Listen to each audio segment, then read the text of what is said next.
Bab 301. Zhao Yu tahu jika dia tidak menyelidiki dengan sepenuh hati, heksagram, gen, tidak akan mudah dicapai. Jadi, dia harus mengerahkan seluruh kemampuannya terlepas dari apakah dia mendapatkan heksagram, gen, untuk membantunya. Melihat beberapa papan tulis berisi informasi tentang kasus mayat tersembunyi di bank, Zhao Yu merasa nostalgia. Sama seperti kasus tangan hilang saat itu, dia merasa ada petunjuk tepat di hadapannya, tetapi dia belum menemukannya. Apa? Apa itu? Apakah itu? Apa itu tentang motifnya? Pembunuh, mengapa kau membuat orang-orang ini kelaparan? Zhao Yu bertanya-tanya. Jika pembunuhnya adalah seorang maniak yang haus darah, maka, dia akan memilih metode yang lebih mengerikan untuk memenuhi kebutuhannya. Mengapa dia memilih untuk membuat orang-orang kelaparan sampai mati? Cek. Zhao Yu menatap kosong ke arah foto mayat itu, namun pikirannya terus berputar mencoba mencari petunjuk baru. Apakah itu? Apakah si pembunuh mengalami semacam permainan kelaparan?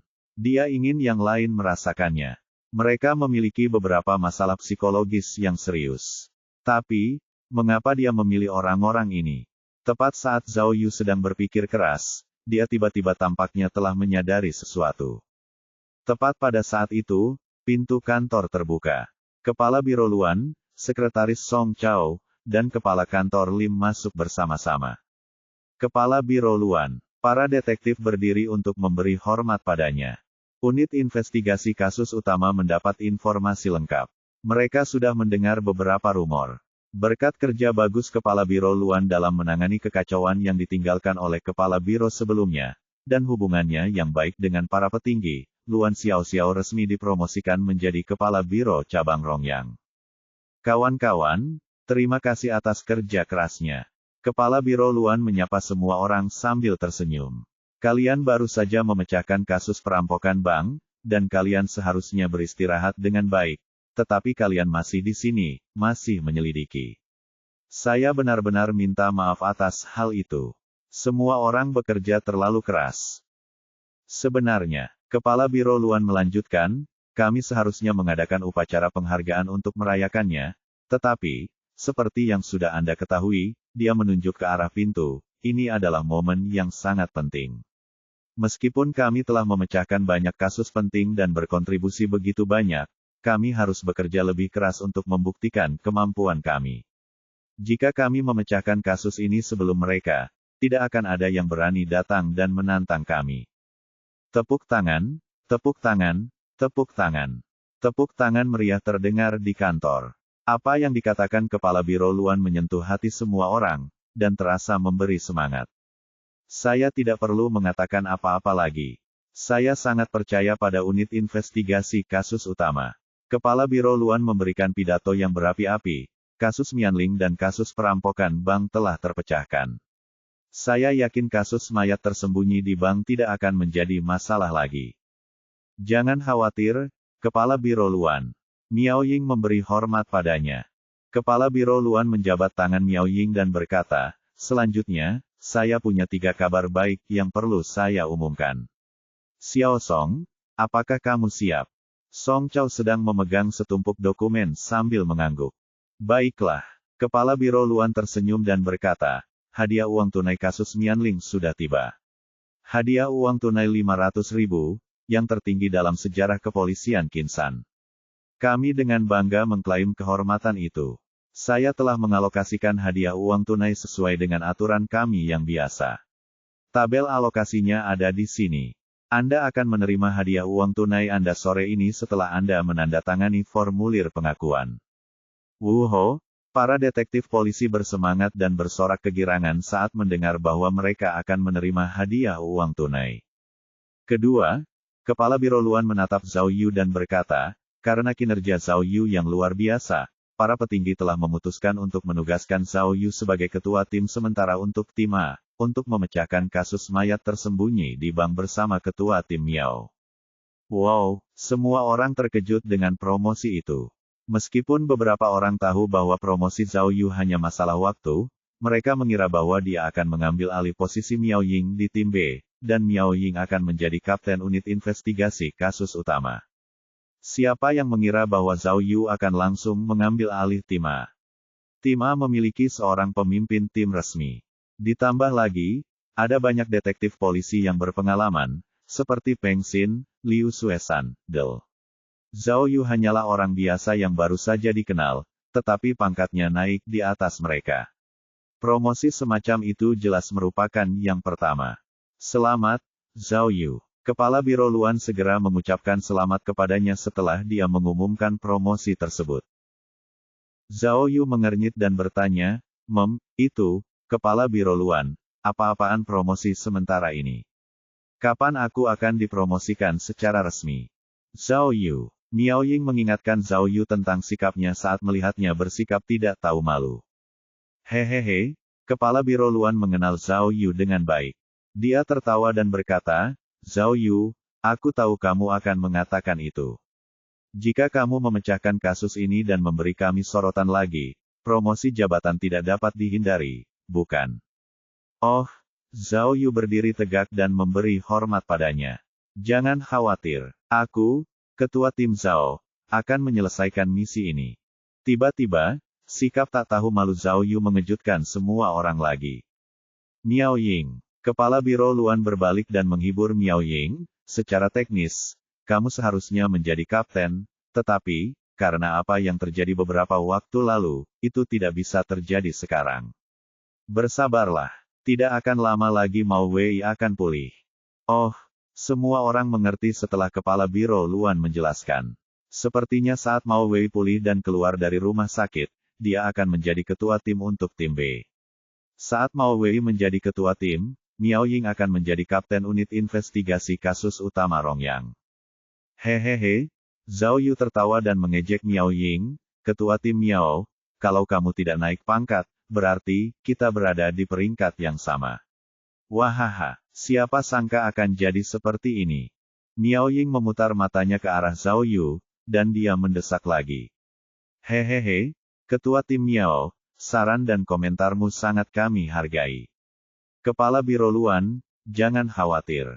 Kami, dari tim A dan tim B, Golden Boy dan Jadegel.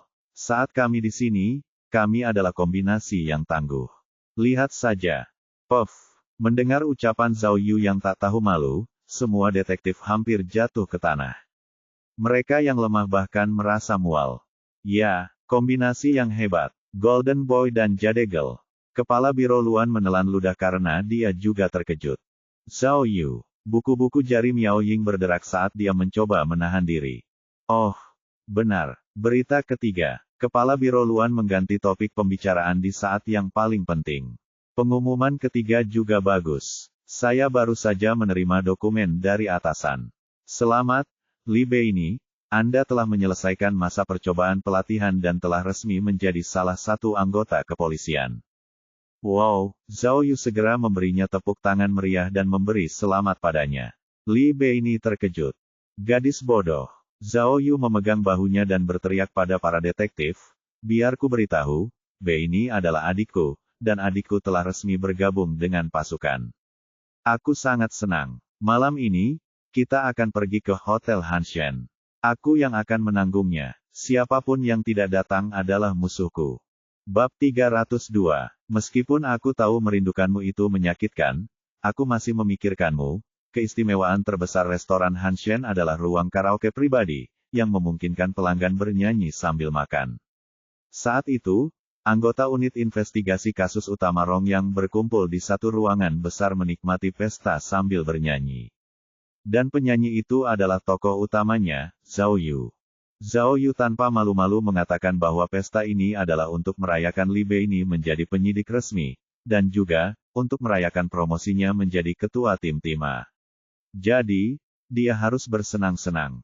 Meskipun dia hanya ketua tim sementara, Zhao Yu cukup bangga dan ingin merayakannya dengan baik. Selain itu, dia juga senang dengan uang yang diperolehnya hari itu. Uang hadiah 500.000 yuan untuk kasus Mianling telah didistribusikan. Menurut tabel alokasi, dia menghasilkan 190.000 yuan sendiri. Cukup banyak. Restoran Hanshen berada di level yang sama dengan restoran Laukin Renjia. Setiap hidangan bisa menghabiskan biaya puluhan ribu atau bahkan lebih. Namun, Zhao Yu yang murah hati tidak kekurangan uang sedikit pun. Dia tidak hanya memesan pesta mewah, tetapi dia bahkan mengundang Kepala Biro Luan, Sekretaris Chao, Direktur Kantor Lin, Pemimpin Departemen Forensik Wang Xing, dan bahkan Direktur Lu. 2 meja besar di ruang pribadi itu dipenuhi orang. Skala pesta ini jauh lebih besar dari yang ditawarkan Mao Wei. Namun, Kepala Biro Luan masih sibuk, dan di tengah-tengah makan ia pamit dan pergi bersama Song Chao. Begitu Kepala Biro pergi, semua orang menjadi lebih terbuka, dan makan dengan lebih bebas. Zhao Yu mengambil kesempatan itu dan memilih lagu, "Meskipun Aku Tahu Merindukanmu" itu menyakitkan, dan tampil dengan penuh emosi di hadapan semua orang. Begitu banyak pasangan datang dan pergi, namun bertemu denganmu adalah satu dari sejuta. Ketika sampai pada titik itu, Zhao Yu sengaja menggoyangkan jarinya ke arah Miao Ying seolah-olah dia bermaksud mengatakan bahwa dia menyanyikan lagu ini untuknya. Ketika Miao Ying melihat ini, ekspresinya menjadi gelap, dan dia mulai makan, tidak lagi melirik Zhao Yu. Awalnya, Miao Ying ingin menghentikan Zhao Yu. Ia berkata bahwa saat itu adalah saat yang sangat penting selama penyelidikan kasus, tidak baik untuk pihak-pihak yang terlibat. Ia menyarankan agar Zhao Yu menunggu hingga kasusnya selesai. Namun, Zhao Yu bersikeras. Ia berkata bahwa jika mereka menunggu kasusnya selesai, tidak akan ada lagi kehebohan. Selain itu, meskipun semua orang bekerja keras, tidak banyak kemajuan, bukan? Jadi, mengapa tidak bersantai sejenak? Mungkin dengan begitu pikiran mereka akan bekerja lebih baik, dan akan ada ide-ide baru. Miao Ying tidak dapat memenangkan perdebatan itu, dan hanya dapat menuruti kemauan Zhao Yu. Namun Miao Ying tetap memperingatkannya jauh-jauh hari, meskipun itu adalah perayaan, mereka tetap tidak dapat minum, karena setelah makan malam, mereka harus melanjutkan penyelidikan. Meskipun cara itu kurang menyenangkan, Zhao Yu tetap setuju. Di pesta itu, selain Zhao Yu, orang yang paling bahagia pastinya adalah Li Beini. Gadis itu tahu, berdasarkan situasinya saat ini, akan sulit untuk menjadi anggota resmi. Alasan promosinya adalah berkat Zhao Yu. Jika bukan karena Zhao Yu yang mengajaknya dan memecahkan banyak kasus besar, kemungkinan besar dia tidak akan punya kesempatan. Di pesta itu, Zhao Yu memperlakukannya seperti saudara perempuannya sendiri, bersulang untuknya. Hal ini membuat Li Beini semakin bersyukur. Meskipun dia tahu bahwa Zhao Yu menganggapnya sebagai saudara perempuan, dan bahwa hubungannya dengannya sepenuhnya platonis, ketika Zhao Yu menggoda Miao Ying sambil bernyanyi, dia masih merasa cemburu. Namun, dari semua orang yang hadir, hanya Li Beini yang berpikir seperti itu. Semua penyelidik lainnya telah melihat betapa mengerikannya Miao Renfeng, jadi, ketika mereka melihat Zhao Yu berani menggodanya, semua orang merasa kasihan padanya. Zhao Yu terhanyut dalam suasana tersebut. Ia tidak hanya tidak takut akan konsekuensinya, tetapi ia menghadapinya dengan berani. Sambil bernyanyi, ia tanpa malu-malu menggoda Miao Ying, "Ketua tim Miao, kau membuatku sangat menderita. Aku tidak punya apa-apa sebelum mengenalmu, dan sekarang tidak ada yang bisa menyembuhkan cintaku. Ketua tim Miao, aku terpikat olehmu, apa yang harus kulakukan?" Bam! Miao Ying tidak dapat menahannya lagi dan melempar sumpitnya. Suara itu membuat semua penyelidik ketakutan. Mereka takut ledakan akan segera terjadi. "Meskipun aku tahu merindukanmu itu menyakitkan, aku masih memikirkanmu." Namun, Zhao Yu tetap bernyanyi. Ia bahkan menyerahkan mikrofon kepada Miao Ying. "Ketua tim Miao, kau juga harus bernyanyi." Setelah ketua tim A selesai bernyanyi, giliran tim B, kan? Muaha. Pada titik ini, semua orang yang hadir ingin mulai bertaruh. Mayoritas dari mereka ingin bertaruh 100 yuan bahwa sedetik kemudian, sumpit Miao Ying akan menembus kepala Zhao Yu. Namun, mereka salah. Miao Ying memang mengambil sumpitnya, tetapi hanya untuk mengambil makanannya, bukan untuk membunuh seseorang. Begitu Zhao Yu selesai bernyanyi, makan malam pun hampir selesai. Meskipun makanannya lezat, semua orang masih memikirkan kasus itu, dan tidak bisa sepenuhnya bersantai. Oleh karena itu, setelah Zhao Yu menyelesaikan lagunya, tak seorang pun menyentuh mikrofon lagi. Setelah itu, semua orang mengobrol sebentar, dan jamuan makan malam perayaan resmi ditutup. Zhao Yu dan Li Bei ini terlebih dahulu mengantar semua pejabat, lalu Zhao Yu pergi membayar tagihan di meja resepsionis. Setelah makan, Miao Ying dan Zhao Yu sudah membagi pekerjaan mereka.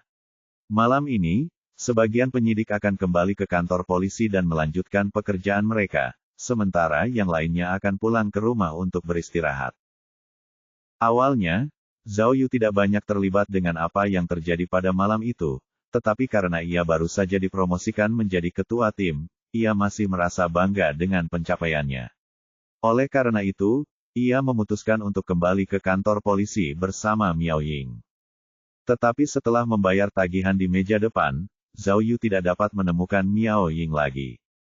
Hah, kemana dia pergi? Zhao Yu agak khawatir. Mungkin Miao Ying marah padanya dan sengaja meninggalkannya. Senior, pada saat ini, Li Bei ini keluar dari restoran. Terima kasih untuk hari ini, dengan tulus. Bagaimana dengan ini? Aku juga mendapat sejumlah uang hadiah, jadi bagaimana kalau kita bagi biaya pestanya? Hah, omong kosong, teriak Zhao Yu. Jangan pernah mengatakan hal semacam itu di jalan. Itu namanya menamparkan wajahku, mengerti? Apa, menamparmu? Li Bei ini merasa terintimidasi.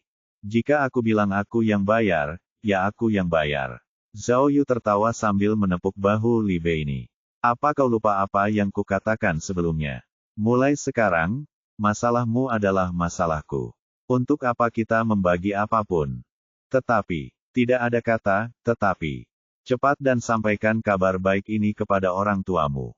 Hari ini kamu tidak perlu bekerja lembur. Hehehe, mulai sekarang aku ketua timmu, kamu harus mendengarkanku. Lalu, Li Bei ini melihat sekeliling, kemana ketua tim Miao pergi. Bagaimana, kau akan kembali ke kantor polisi? Zhao Yu ingin berbicara, tetapi tiba-tiba menyadari ada sekelompok orang berkumpul di satu sisi restoran. Mereka bukan orang asing, tetapi rekan-rekannya sendiri, termasuk Ma Wei yang tinggi. Zhao Yu segera mendongak dan melihat bahwa di samping restoran itu ada sebuah dojo taekwondo. Orang-orang yang berkumpul di pintu masuk dojo taekwondo sepertinya sedang membicarakan sesuatu. Ada apa? Zhao Yu merenung. Hari ini dia telah mendapatkan heksagram, Zhendui, dia telah dipromosikan dan mendapatkan uang hadiahnya. Apakah ada petualangan lain yang menunggunya? Cek, karena mereka semua adalah orang-orang yang dikenalnya, Zhao Yu jelas tidak hanya menonton mereka dari pinggir lapangan, tetapi pergi untuk melihat apa yang sedang terjadi. Li Bei ini melihat dan hanya bisa mengikuti. Sesampainya di sana, Zhao Yu akhirnya melihat bahwa di depan para penyelidik ada beberapa orang berseragam taekwondo. Kedua belah pihak saling berteriak. Tampaknya ada konflik. Tidak mungkin. Zhao Yu merasa sedikit tidak berdaya. Orang-orang ini baru saja bertengkar dengan Wang Shengyao pagi ini, dan sekarang bertengkar lagi. Bab 303. Tidak apa-apa, jangan khawatir. Mereka salah satu dari kita. Hehe. Ketika Zhao Yu dan Li Bei ini berjalan mendekat, mereka mendengar suara seorang pria yang terdengar seperti lonceng besar. Orang yang berbicara adalah seorang pria kekar dengan seragam taekwondo di antara kerumunan. Pria itu lebih tinggi satu kepala dari Zhao Yu. Dia memiliki rambut panjang yang indah dan cukup tampan. Dia tampak seperti pria yang kuat dan terhormat.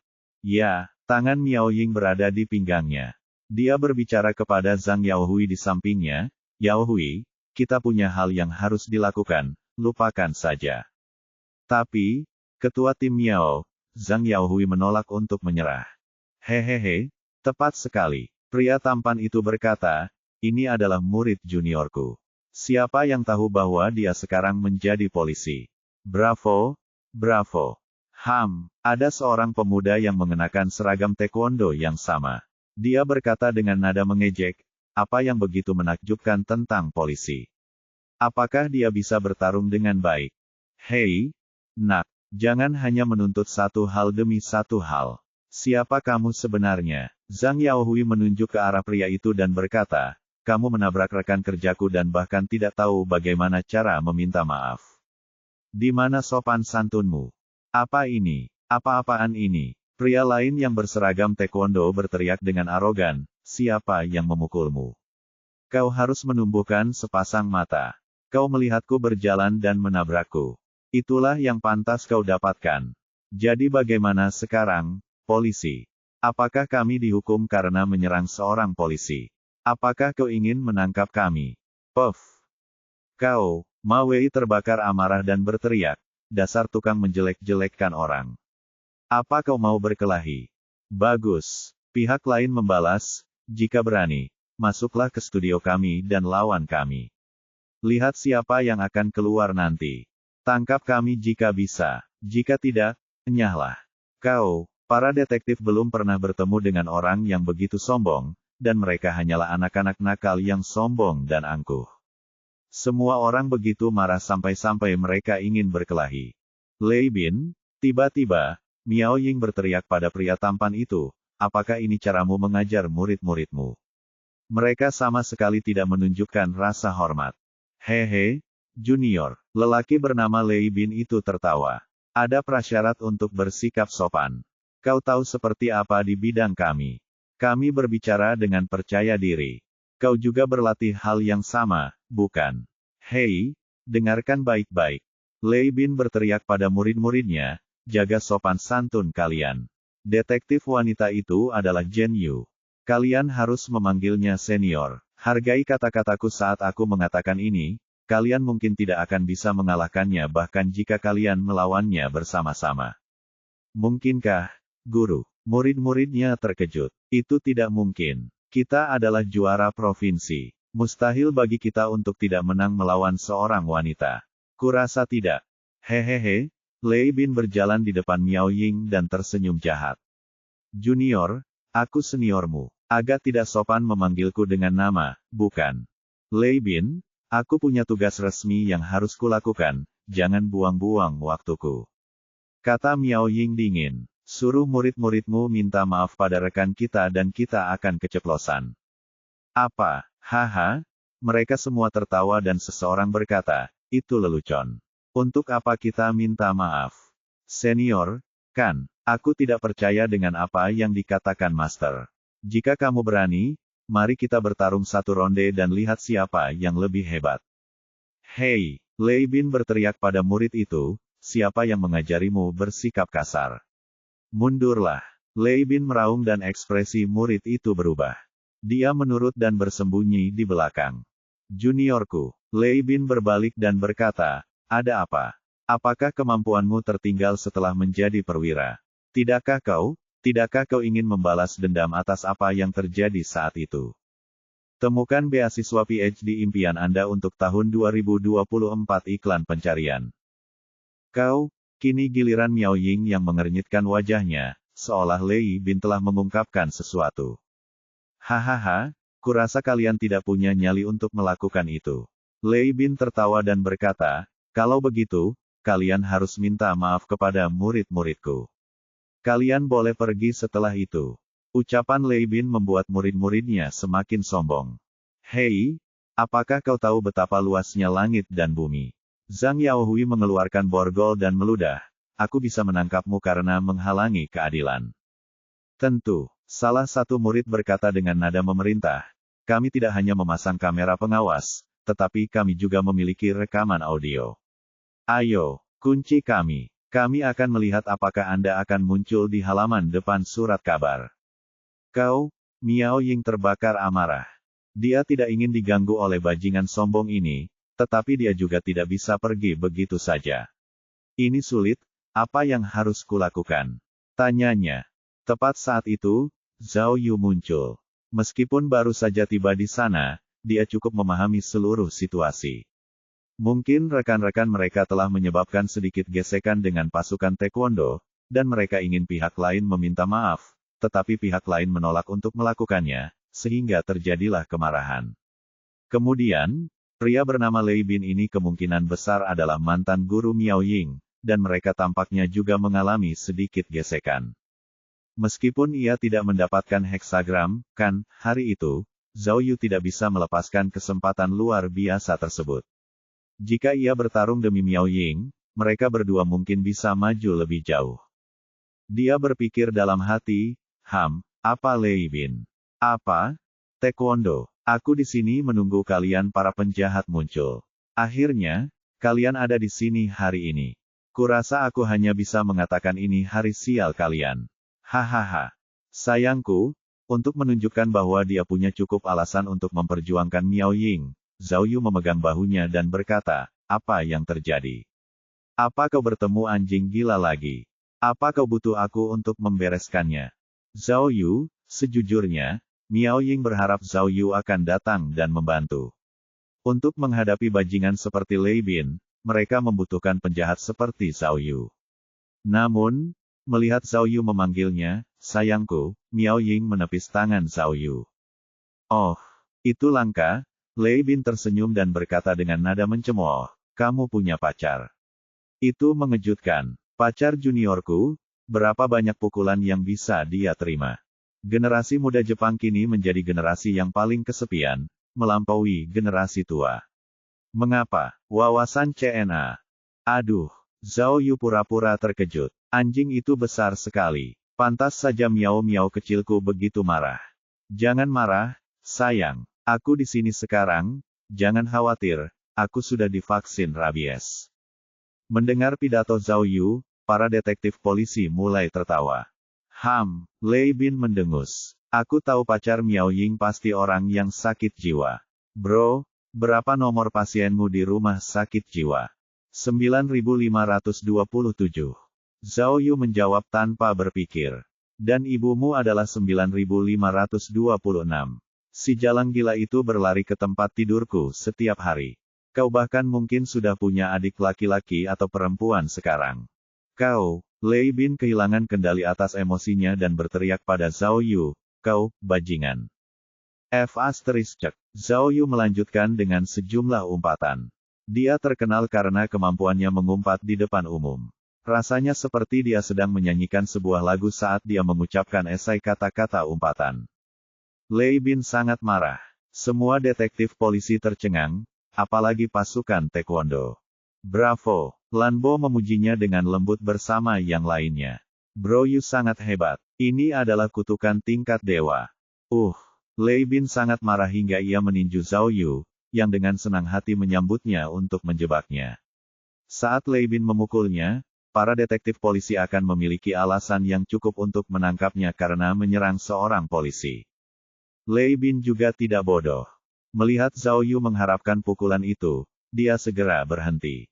Bagus sekali, nak, kata Lei Bin dengan marah. Jika kamu seorang pria, mari kita bertarung dengan adil. Jika kamu hanya seorang pengecut, teruskan saja sumpah serapahmu. Lihat siapa yang mempermalukan diri mereka sendiri. Tanganku gatal. Zhao Yu mengelus-elus tangannya dan berkata, aku terkenal karena kekuatanku yang luar biasa. Jika aku membunuhmu, tolong jangan buat istrimu menikah denganku. Kau, Lei Bin menunjuk ke arah studio taekwondonya dengan marah. Ayo pergi, lihat siapa yang akan mati. Ayo kita pergi. Zhao Yu melangkah lebar. Zhao Yu, Miao Ying segera menariknya dan berkata, tidak mungkin, kau tidak bisa. Jangan khawatir. Zhao Yu meremas tangan Miao Ying dan berkata dengan tulus, ketua tim Miao, siapapun yang menindasmu sama saja denganku.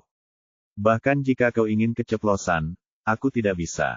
Tidak, bukan itu. Miao Ying tampak malu. Ia menarik Zhao Yu ke samping dan berkata dengan lembut, Zhao Yu, bukannya aku ingin keceplosan, tapi, kau tidak bisa melawannya. Aku, setelah berlatih bela diri, aku hampir tidak pernah kalah dalam pertarungan. Aku kalah 10 kali, dan dari 10 pertarungan ini, selain yang berakhir seri, 9 pertarungan lainnya kalah dari Lei Bin ini. Percayalah padaku, kau tidak sebanding dengannya. Apa-apaan ini? Mendengar itu, Zhao Yu terkejut. Dia mengeluh dalam hatinya, Miao, kenapa kamu tidak mengatakannya lebih awal? Bab 304. Zhao Yu akhirnya menyadari mengapa reaksi Miao Ying begitu aneh. Berdasarkan kepribadian Miao Ying yang biasa, orang-orang taekwondo ini pasti sudah dipukuli sampai babak belur, meratapi orang tua mereka. Namun karena Lei Bin yang terampil, Miao Ying berada di antara batu dan tempat yang sulit. Jika dia memaksanya untuk meminta maaf, dia mungkin akan mempermalukan dirinya sendiri, tetapi, jika mereka tidak meminta maaf, dia akan kehilangan muka sebagai pemimpin tim. Zhao Yu juga terlalu gegabah dalam usahanya membantu Miao Ying. Dia tidak begitu memahami situasinya. Lei Bin ternyata adalah seorang ahli yang bahkan ditakuti Miao Ying. Kalau dipikir-pikir lagi saat dia dan Miao Ying bertarung di Akademi Kepolisian, meskipun seri, Zhao Yu tahu diri. Kalau bukan karena strategi bertarungnya yang tak tahu malu, dia pasti kalah. Kalau benar-benar pertarungan 1 lawan 1, dia tidak akan pernah bisa mengalahkan Miao Ying. Sekarang dia berhadapan dengan Lei Bin ini, yang bahkan bisa mengalahkan Miao Ying. Kalau begitu, bagaimana dia bisa menang?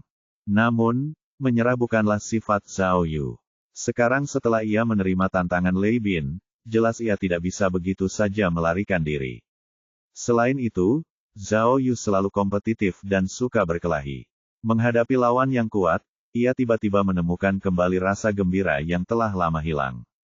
Zhao Yu, dengarkan aku, Miao Ying mencoba menghentikannya, jangan bertengkar dengannya. Kita lupakan saja masalah ini. Oh, kalian pergi atau tinggal, teriak Lei Bin dengan arogan. Kalau kalian takut, panggil saja aku ayahmu. Itu tidak memalukan. Pergi kau, dasar bajingan. Bahkan jika Zhao Yu tidak bisa mengalahkannya dalam perkelahian, dia jauh lebih baik dalam mengumpat. Dia segera membalas dan beralih ke aliran umpatan yang panjang dan lancar.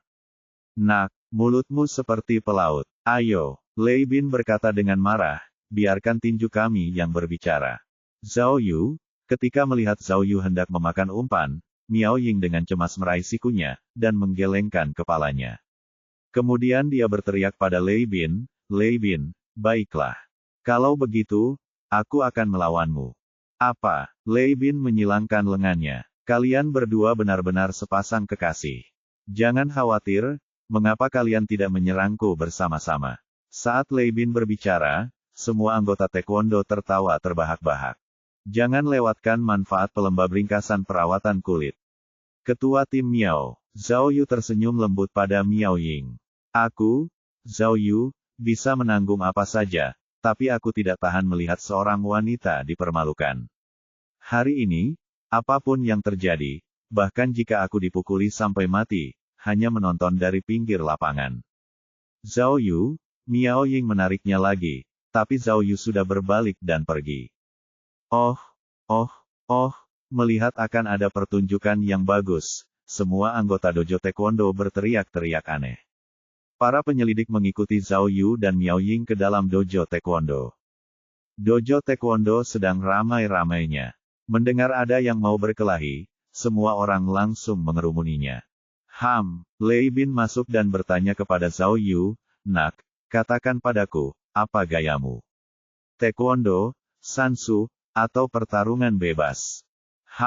Zhao Yu juga mendengus dingin, dan berkata dengan nada meremehkan, gaya apa? Selama orang lain tidak bisa bergerak lagi, itu berhasil. Bagaimana? Zhao Yu, gila, gerutu Miao Ying dengan marah.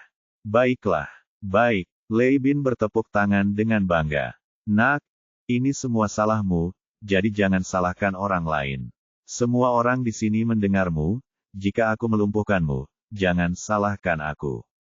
Jangan khawatir, nanti, kalau aku menyia-nyiakanmu, aku juga tidak akan menyentuh istrimu, karena aku sudah melakukannya. Sambil berbicara, Zhao Yu melepaskan semua pakaiannya dan menyerahkannya kepada rekan kerjanya, lalu dengan bangga berdiri di depan Lei Bin. Bahkan di ambang kematian pun, kau masih saja bicara besar. Baiklah, ayo, Lei Bin melambaikan tangan pada Zhao Yu, lalu berdiri dalam posisi bertarung. Hei, apa yang ingin kau lakukan? Zhao Yu tampak seperti hendak bertarung, lalu tiba-tiba menunjuk ke belakang Lei Bin. Bukankah ini pertarungan 1 lawan 1? Kenapa kau punya pembantu? Apa? Lei Bin terkejut, dan segera menoleh. Namun, Zhao Yu tiba-tiba melayang di udara sambil menendang. Karena jarak mereka yang sangat dekat, Zhao Yu mengira penyergapannya akan berhasil.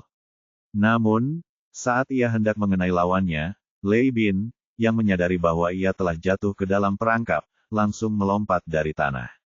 Ia tidak hanya menghindari tendangan Zhao Yu, tetapi juga membalasnya dengan tendangannya sendiri. Temukan 15 beasiswa PhD terbaik untuk tahun 2024 iklan pencarian. Zhao Yu tidak menyangka kecepatan lawannya begitu hebat, dia langsung menghindar ke samping, nyaris menghindari serangan itu. Nak, serangan diam-diam, ya, Lei Bin ingin berteriak lebih keras lagi, tetapi Zhao Yu tiba-tiba menyerbu ke arahnya, menendang tepat ke titik lemahnya. Lei Bin segera menurunkan tangannya untuk menangkis kaki Zhao Yu. Kemudian, sesuatu yang tidak pernah dibayangkan Lei Bin terjadi. Zhao Yu meludahinya. Ludah itu terlalu cepat, tidak seorang pun mampu menghindarinya, dan mendarat tepat di wajah tampan Lei Bin. Wah, ludah itu mengejutkan semua orang yang hadir. Tidak seorang pun akan menyangka bahwa Zhao Yu akan menggunakan trik licik seperti itu. Baik anggota tim taekwondo maupun unit investigasi kasus utama semuanya tercengang. Bola mata Miao Ying hampir keluar dari rongganya. Ah! Lei Bin menjadi gila. Dia ingin menghapusnya, tetapi Zhao Yu mengambil kesempatan ini dan meninju. Ini adalah teknik khusus Zhao Yu, menendang selangkangan mereka, meludahi mereka, lalu memukul hidung mereka. Itu menargetkan semua titik lemah lawan. Lei Bin selalu bertarung secara adil dan jujur dengan orang lain. Dia belum pernah melihat teknik licik seperti itu.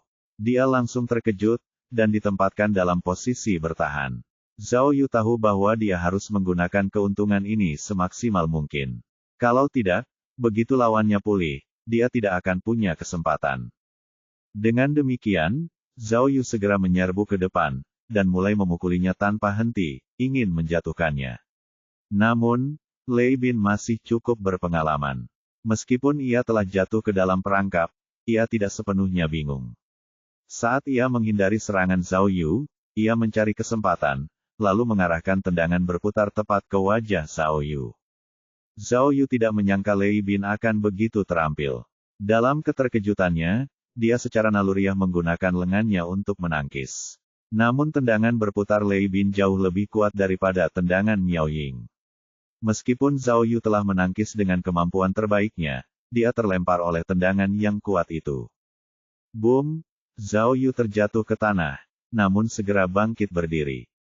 Arg! Lei Bin akhirnya mengambil kesempatan ini dan menyeka ludah di wajahnya.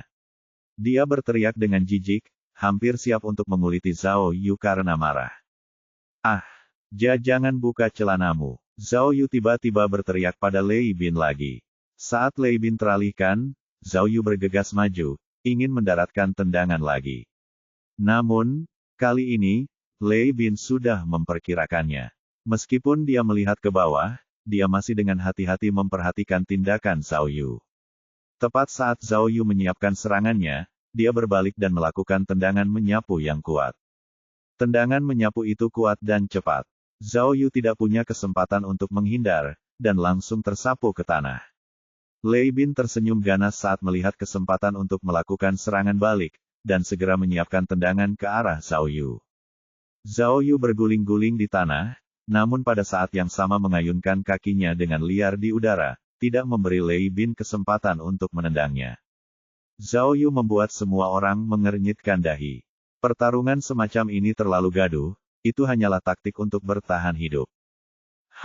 Lei Bin mencari kesempatan yang tepat, lalu meraih pergelangan kaki Zhao Yu. Kemudian, mengerahkan sebagian tenaganya, dia melempar Zhao Yu. Zhao Yu berguling di lantai lalu berdiri, tetapi merasa semuanya berputar di sekelilingnya. Pada akhirnya, tepat saat ia menemukan keseimbangannya, Lei Bin melepaskan tendangan samping tepat ke dadanya. Bab 305, Zhao Yu ditendang ke tanah oleh Lei Bin dan dadanya terasa sesak. Lei Bin tidak memberi Zhao Yu kesempatan untuk beristirahat, tetapi mendaratkan tendangan lagi di wajah Zhao Yu. Zhao Yu mengangkat kedua lengannya untuk membela diri, tetapi lawannya terlalu berat dan kuat. Zhao Yu mundur sambil menangkis tendangan itu. Lei Bin kemudian meninju bahunya dan Zhao Yu pun terhuyung. Setelah bertukar beberapa gerakan, Zhao Yu tahu bahwa Lei Bin memang seorang ahli. Baik dari segi kecepatan, kekuatan, maupun keterampilan, dia melampaui Miao Ying. Kemampuannya bahkan lebih kuat dari anggota SWAT Zhao King.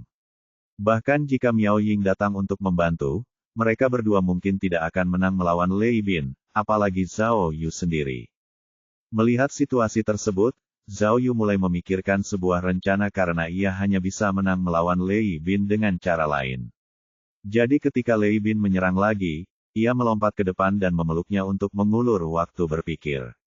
Namun, Lei Bin jauh lebih kuat dari yang diperkirakan Zhao Yu.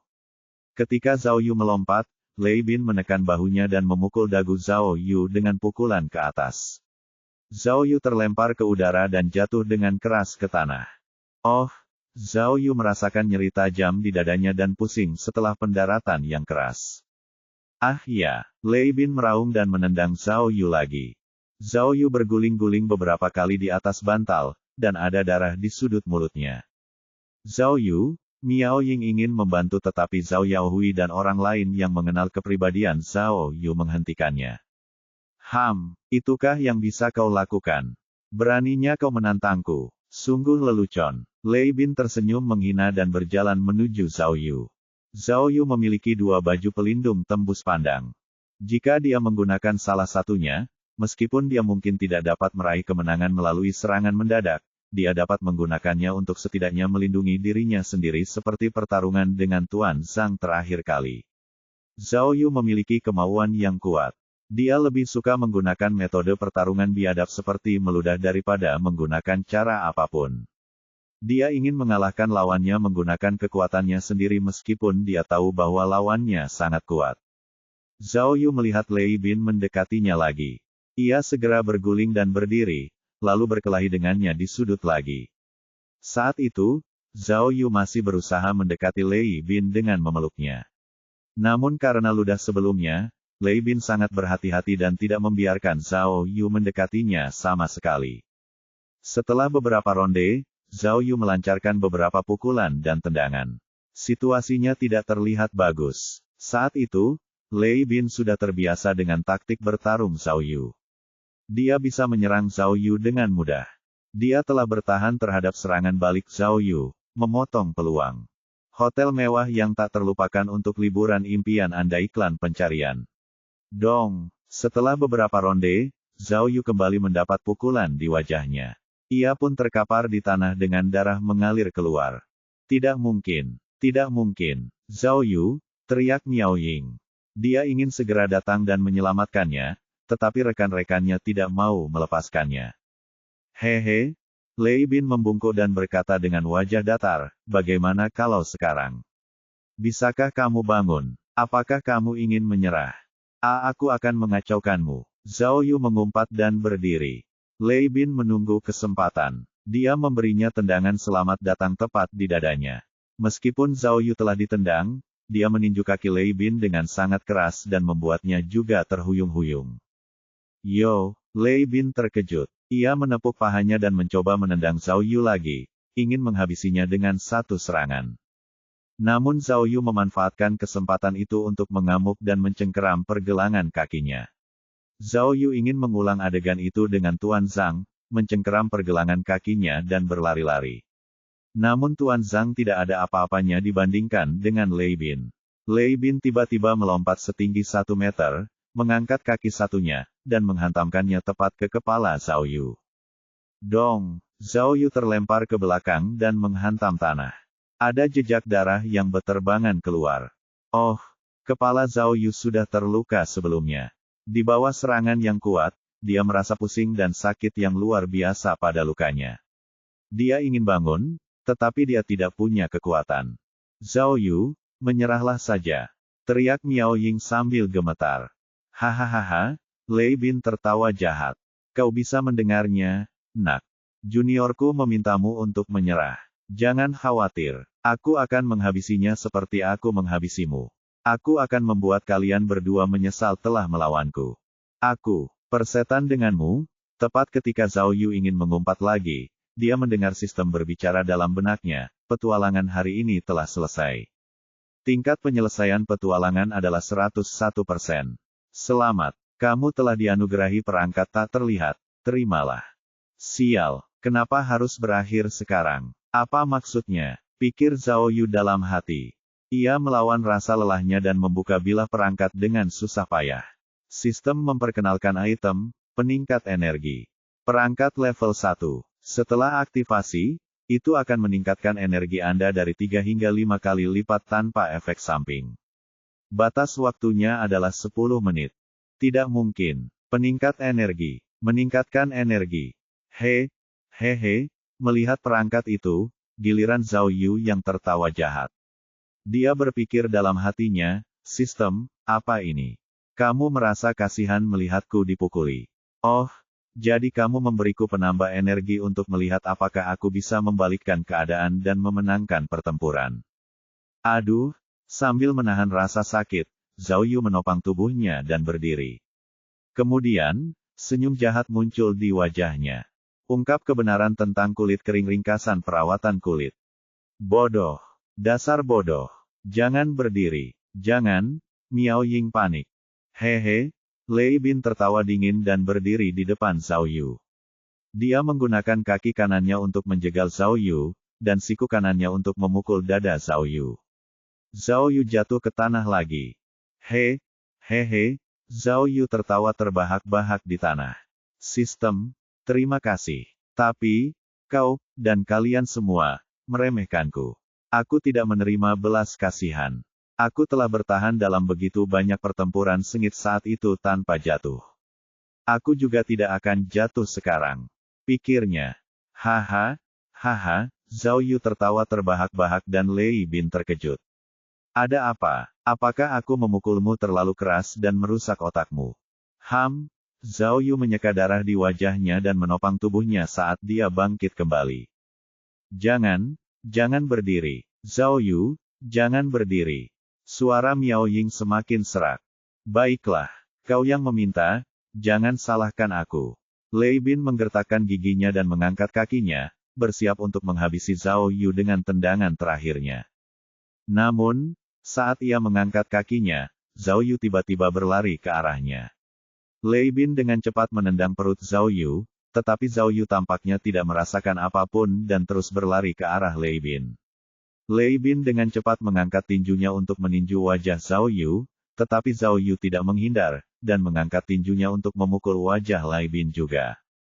Dong, keduanya saling menerima pukulan pada saat yang sama, tetapi Zhao Yu seperti Hung yang legendaris. Matanya berkilauan dengan kebrutalan, dan dia terus-menerus menghancurkan wajah Lei Bin. Lei Bin tertegun dan dengan cepat menggunakan tangannya untuk menangkis sambil menendang perut Zhao Yu lagi. Zhao Yu memegang paha Lei Bin saat dia ditendang. Semua orang tercengang saat membuka mulutnya untuk menggigit paha Lei Bin. Lei Bin mengerang kesakitan. Suaranya keras dan jelas terdengar di seluruh studio taekwondo. Gigitan berdarah Zhao Yu merobek sepotong daging melalui pakaiannya. Lei Bin mengerang kesakitan dan menamparkan kepala Zhao Yu berulang kali. Namun Zhao Yu tidak bisa merasakan apapun sehingga ia melompat ke Lei Bin dan mereka berdua berguling ke sudut. Setelah berguling-guling, Lei Bin menjerit lagi. Zhao Yu menggigit bahu Lei Bin. Seragam taekwondo putih Lei Bin diwarnai merah di bahunya. Lei Bin meraung dan mendorong Zhao Yu. Metode kejam Zhao Yu telah terungkap. Dia meludahkan seteguk darah segar ke wajah Lei Bin. Lei Bin berlumuran darah. Dalam sekejap mata, dia kehilangan keseimbangan dan berteriak ketakutan. Puff! Zhao Yu meludah dan meninju mata Lei Bin sehingga dia tidak bisa melihat apapun. Kemudian dia meninju lagi ke pangkal hidung Lei Bin, mematahkannya. Zhao Yu menendang Lei Bin hingga jatuh ke lantai dan ia mulai menghujaninya dengan pukulan. Meskipun Lei Bin berusaha membela diri, ia berdarah-darah karena semua pukulan ganas yang dilancarkan Zhao Yu kepadanya. Ia tidak punya kekuatan lagi untuk melawan. Bab 306. Gaya bertarung Zhao Yu sangat liar, sangat berbeda dari metode bertarung biasa. Meskipun Lei Bin adalah seorang ahli bela diri, ketika dia ditangkap oleh Zhao Yu, dia tidak tahu bagaimana cara mengatasinya. Ketika keduanya bertarung, ada perbedaan besar dalam perspektif. Zhao Yu bertarung seperti hidupnya bergantung padanya, jika dia tidak bisa menang, dia akan mati. Jadi, dia mengerahkan seluruh tenaganya dan tidak menyisakan apapun.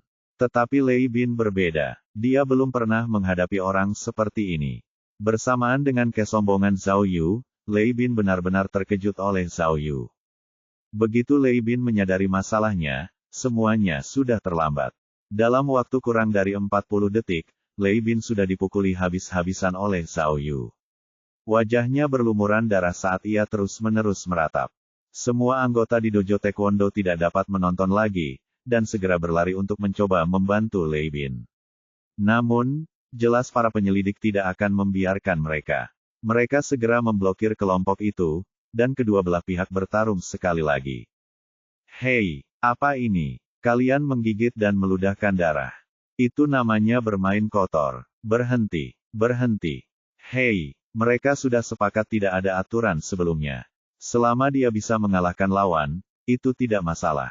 Siapa yang bermain curang? Dalam konflik yang memanas, salah satu anggota taekwondo menyerbu kerumunan, dan menendang Zhao Yu. Namun, Miao Ying yang sama marahnya tidak dapat menahannya lagi. Dengan tendangan tornado, dia membuat yang lain terlempar. Kemudian, Miao Ying segera berlari ke depan dan mematahkan lengan dua siswa taekwondo lainnya yang berlari mendekat. Hal ini akhirnya mengejutkan mereka sepenuhnya, dan tidak ada yang berani mencoba menyelamatkan Lei Bin.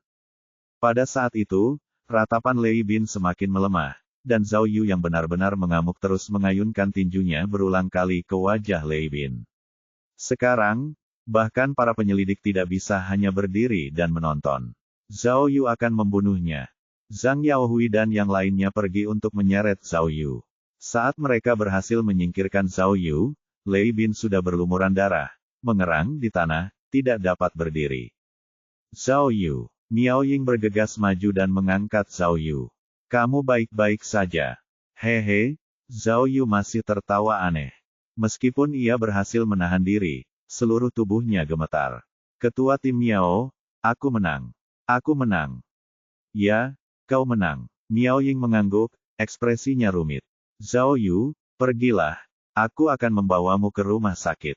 Tunggu. Zhao Yu tiba-tiba berteriak kepada para siswa dojo taekwondo. Hei, orang yang menabrak temanku, keluarlah, minta maaf kepada temanku. Ah, semua anggota dojo taekwondo tercengang. Tak disangka dia masih mengingatnya di saat seperti ini. Ya, Zhang Yaohui langsung setuju. Bosmu kalah. Minta maaf.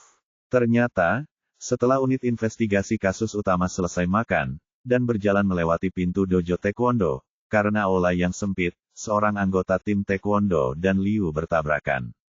Namun ketika mereka bertabrakan, siswa taekwondo yang kasar itu sengaja bersikap agresif dan mendorong Liu ke tanah. Jelas itu adalah kesalahan siswa taekwondo itu, tetapi mereka menolak untuk meminta maaf, dan bersikap cukup kasar, sehingga menimbulkan konflik. Jika Anda bertarung, Anda harus mengalahkan mereka hingga menyerah. Itulah motto Zhao Yu. Saat itu, melihat bos mereka dipukuli seperti ini, para siswa taekwondo berada di ambang gangguan mental. Tidak ada yang berani bertindak lagi. Tak lama kemudian, orang yang menabrak Liu berteriak dengan enggan, maaf. Sialan. Zhao Yu menunjukkan giginya yang berdarah dan berteriak, hei. Lebih keras lagi, aku tidak bisa mendengar. Ya, kami tidak bisa mendengar. Meskipun para penyelidik mendukung Zhao Yu, mereka semua merasa itu sudah cukup. Martabat mereka telah dipulihkan oleh darah Zhao Yu. Permintaan maaf tidak lagi penting. Namun, Zhao Yu tetap tidak mau melepaskannya, dan dengan marah berkata, nak, jika kau tidak menyerah, maka kita bisa terus bertarung. Miao seniormu sepertinya sudah tidak sabar untuk bertarung. Orang itu baru saja melihat Miao Ying mematahkan lengan teman-temannya. Dia langsung menggigil ketakutan, dan membungkuk hormat kepada Liu, sambil berteriak, maaf. Ah, kamu belum makan. Aku tidak bisa mendengar. Zhao Yu masih menolak untuk melepaskannya. Namun, Miao Ying terlalu khawatir dengan cedera Zhao Yu, dan telah lama kehilangan semangat juangnya. Dengan memberi isyarat kepada penyelidik lainnya, semua orang segera bergegas membawa Zhao Yu keluar. Baru setelah para penyelidik pergi, para siswa taekwondo menghela napas lega. Mereka segera pergi untuk membantu Lei Bin. Beberapa jam kemudian, Zhao Yu akhirnya sadar kembali di rumah sakit. Keistimewaan terbesarnya adalah ketabahannya. Meskipun dia dipukuli habis-habisan oleh Lei Bin, dia bahkan tidak mengalami patah tulang. Namun, luka lama di kepalanya telah terbuka lagi, dan membutuhkan jahitan baru. Selain itu, wajahnya memar di banyak tempat. Temukan rahasia kulit terhidrasi ringkasan perawatan kulit. Saat ini, Miao Ying sudah menyuruh semua penyidik pergi. Semua orang masih memiliki kasus penting untuk diselidiki, dan mereka tidak bisa membuang-buang waktu terlalu banyak. Zhao Yu, Miao Ying duduk di samping Zhao Yu dengan lelah, memarahinya, mengapa kau tidak pernah mendengarkanku? Mengapa kau harus melawannya? Kita bisa menggunakan cara lain untuk mengatasinya. Aku hidup demi harga diri. Zhao Yu tertawa, kau bisa membunuhku, tapi kau tidak bisa mempermalukanku. Bahkan jika kau mempermalukanku, tidak apa-apa, tapi jangan mempermalukan wanitaku. Baiklah, dasar mesum kecil. Siapa wanitamu? Miao Ying sudah terbiasa dengan sifat Zhao Yu yang bebas, dan langsung berteriak padanya sambil memegang perban, duduklah dengan tegak. Zhao Yu melihat perban di tangan Miao Ying dan mengira masih ada darah di wajahnya, dan Miao Ying akan membantunya membersihkannya. Namun, saat dia duduk, Miao Ying tiba-tiba menciumnya. Ciuman ini ringan, namun bermakna. Ah! Zhao Yu mundur karena terkejut, tidak percaya. Kau bertingkah menyimpang. Ah! Pandangan duniaku. Miao Ying awalnya agak tersipu, tetapi setelah mendengar kata-kata tak tahu malu seperti itu dari Zhao Yu, dia tidak dapat menahan tawanya. Zhao Yu berpengalaman dalam bidang ini. Ketika dia melihat Miao Ying menciumnya, dia jelas menginginkan lebih. Dia memutar matanya dengan licik, langsung memikirkan rencana. Dia langsung berteriak di pintu, "Hei, kalian tidak melihat apa-apa, oke?" Ah, Miao Ying masih seorang gadis. Ketika mendengar ada seseorang di pintu, wajahnya memerah. Dia menoleh untuk melihat, tetapi tidak ada seorang pun di pintu. Namun, ketika dia berbalik, Zhao Yu sudah mencondongkan tubuhnya ke depan, dan mencium bibirnya dengan dalam. Miao Ying terkejut dan mencoba melepaskan diri. Namun Zhao Yu mengerahkan sedikit tenaga, dan terus menciumnya dengan paksa. Tiba-tiba, Miao Ying seperti tersengat listrik. Meskipun ia berusaha melawan beberapa kali, perlawanannya semakin melemah. Bibir mereka bertemu dan gairah mereka memuncak. Mampu mencium pujaan hatinya membuat Zhao Yu sangat bergairah. Hormonnya hampir membuatnya kewalahan. Namun, meskipun jantung Miao Ying mulai berdetak kencang, dan wajahnya memerah, 10 detik kemudian, ia mendorong Zhao Yu kembali ke tempat tidur. Zhao Yu, jangan hanya memanfaatkan situasi, oke? Ternyata, di saat penuh gairah itu, Zhao Yu telah meletakkan tangannya yang penuh dosa di dada Miao Ying, dan tertangkap basah. Apa? Kita berdua sudah dewasa. Apa yang perlu kita malu? Namun Zhao Yu bahkan tidak tersipu atau malu. Jika menurutmu rumah sakit itu tidak bisa diterima, maka mari kita pergi ke rumahku. Malam penuh kemenangan menanti. Keluar, Miao Ying menekannya dengan kuat, dan berkata dengan serius, Zhao Yu. Biar ku beritahu, ciuman tadi terjadi karena aku kalah taruhan. Aku hanya membayar.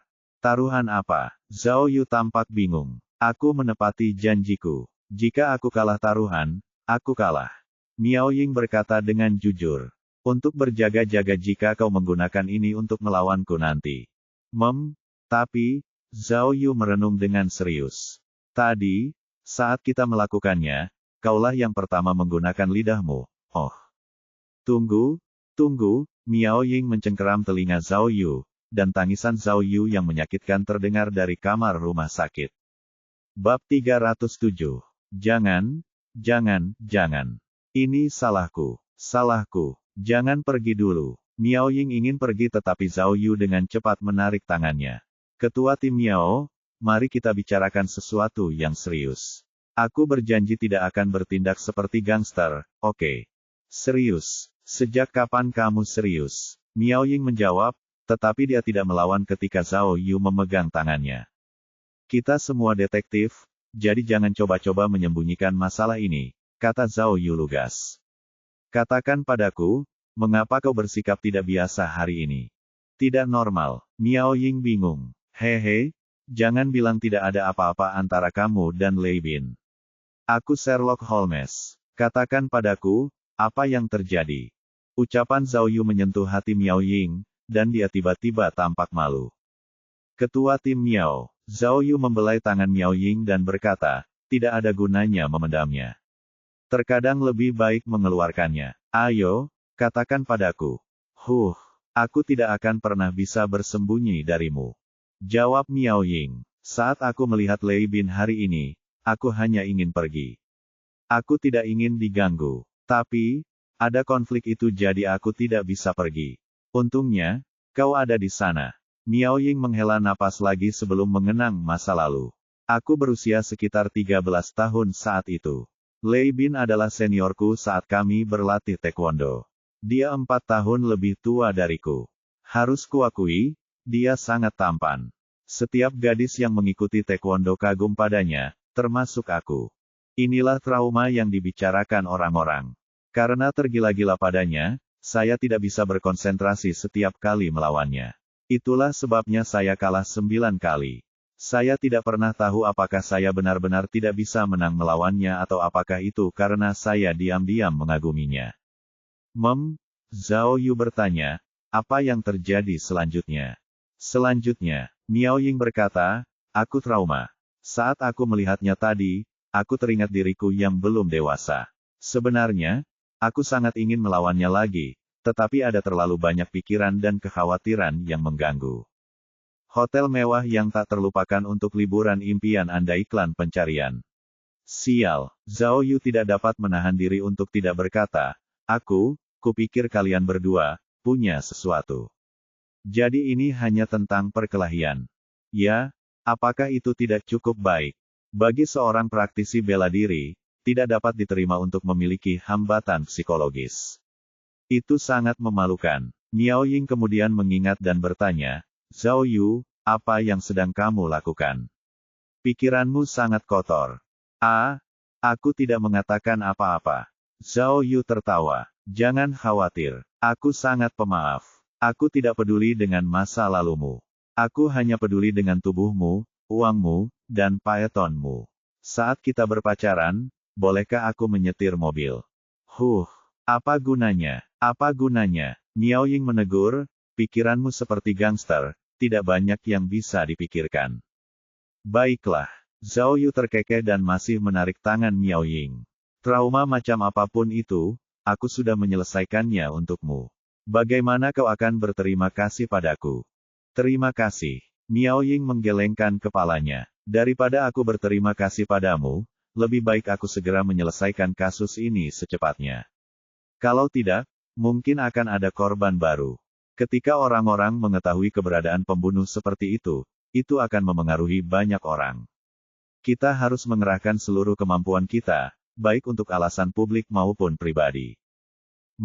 Zhao Yu melepaskan pegangannya pada Miao Ying sambil berkata tentang kasus itu, kalau begitu, kita perlu bicara dengan Departemen Orang Hilang agar mereka memperhatikan dengan seksama orang-orang yang hilang baru-baru ini.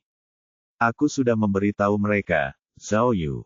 Miao Yu bertanya dengan serius, mengenai kasus ini, aku tidak tahu apa yang ada dalam pikiranmu. Mengapa kau tidak memberitahuku? Hehe, apakah yang kupikirkan begitu penting? Omong kosong. Kasus mana di cabang Rongyang yang tidak diselesaikan olehmu? Miao Ying menjawab, seperti yang kukatakan, aku tidak menyukaimu, tapi aku mengagumi kemampuanmu. Baiklah kalau begitu. Ayo pulang dan berguling-guling di tempat tidur. Aku akan menceritakannya padamu setelah itu. Zhao Yu menjawab dengan nada bercanda dan Miao Ying menarik telinganya. Kemudian dia dengan cepat berkata, aku bercanda. Hanya bercanda. Aku akan mengatakannya, aku akan menceritakannya sekarang. Menurutku begitu. Zhao Yu menata ulang pikirannya sambil berkata, satu-satunya hal yang tidak ku mengerti adalah motifnya. Mengapa dia membuat mereka mati kelaparan? Mengapa? Balas dendam. Jika ini adalah balas dendam biasa, tidak ada yang akan menggunakan metode seperti ini. Miao Ying mendengarkan dengan saksama. Zhao Yu selalu menemukan sudut pandang yang berbeda. Panduan terbaik untuk melembabkan kulit Anda ringkasan perawatan kulit. Membiarkan seseorang kelaparan, menyegel tubuhnya dengan vakum, dan menaruhnya di bank. Zhao Yu menganalisis, adalah proses yang agak lama. Pembunuhnya harus sangat sabar. Dia juga membutuhkan lokasi yang tidak akan terganggu. Ditambah lagi, kotak simpanan aman dibayar 10 tahun di muka, jadi dia pasti sangat kaya. Seseorang yang kaya dan bebas, dan memiliki kebiasaan aneh membuat orang mati kelaparan. Zhao Yu bertanya, apakah menurutmu itu masuk akal? Kami memeriksa berkas-berkasnya, jawab Miao Ying. Setidaknya di Qinsan, tidak pernah ada yang mencoba membuat orang lain kelaparan sampai mati. Tepat sekali. Mengapa kau ingin membuat seseorang mati kelaparan? Zhao Yu mulai berspekulasi. Mungkin pembunuhnya adalah seseorang yang sangat menghargai makanan. Dia tidak suka melihat orang menyia-nyiakan makanan, jadi dia membuat mereka kelaparan. Saya sudah pernah memikirkannya sebelumnya. Kata Miao Ying, Gong Xiuzhen dan suaminya adalah petugas kebersihan. Mereka berdua hidup sangat miskin dan sederhana. Mereka seharusnya hidup hemat, tidak pernah menyia-nyiakan makanan. Benar, Zhao Yu setuju. Kalau begitu, korbannya pasti orang-orang gemuk. Kalau dia tidak menargetkan orang-orang bertipe tertentu, berarti dia sedang membalas dendam. Membalas dendam? Miao Ying bertanya, bukankah kau bilang tidak ada orang yang akan membalas dendam seperti ini? Ya, biasanya tidak, tapi, aku tidak akan menganggap ini sebagai bentuk balas dendam yang spesial. Kata Zhao Yu. Jenis balas dendam khusus. Miao Ying bingung. Ya, Zhao Yu menebak, misalnya, mungkin pembunuhnya pernah ditawan sebelumnya dan hampir mati kelaparan. Jadi, dia memutuskan untuk membalas dendam dengan kelaparan. Tapi, Miao Ying menggelengkan kepalanya, kami tidak menemukan kesamaan apapun di antara keenam korban. Mereka sama sekali tidak saling mengenal. Pedagang manusia. Zhao Yu tiba-tiba berkata, bagaimana dengan perdagangan manusia? Jika mereka berenam adalah pedagang manusia, mereka tidak memberinya makanan saat itu, dan sekarang dia membalikkan keadaan dan membalas dendam. Oh, kumohon. Miao Ying menggelengkan kepalanya. Saat kami mengajukan berkas untuk penyelidikan, kami harus melakukan pemeriksaan latar belakang secara menyeluruh. Mustahil bagi kami untuk tidak mengetahui apakah tersangka atau korban terlibat dalam kegiatan ilegal. Ditambah lagi, Tong Yun dibunuh saat ia berusia 23 tahun. Jika pembunuhnya adalah korban perdagangan manusia, itu pasti sudah terjadi sejak lama. Dan Tong Yun masih anak-anak saat itu.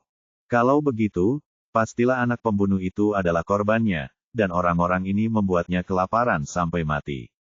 Jadi pembunuh itu membalas dendam. Zhao Yu menebak lagi. Seperti yang kukatakan, para korban bukanlah pedagang manusia.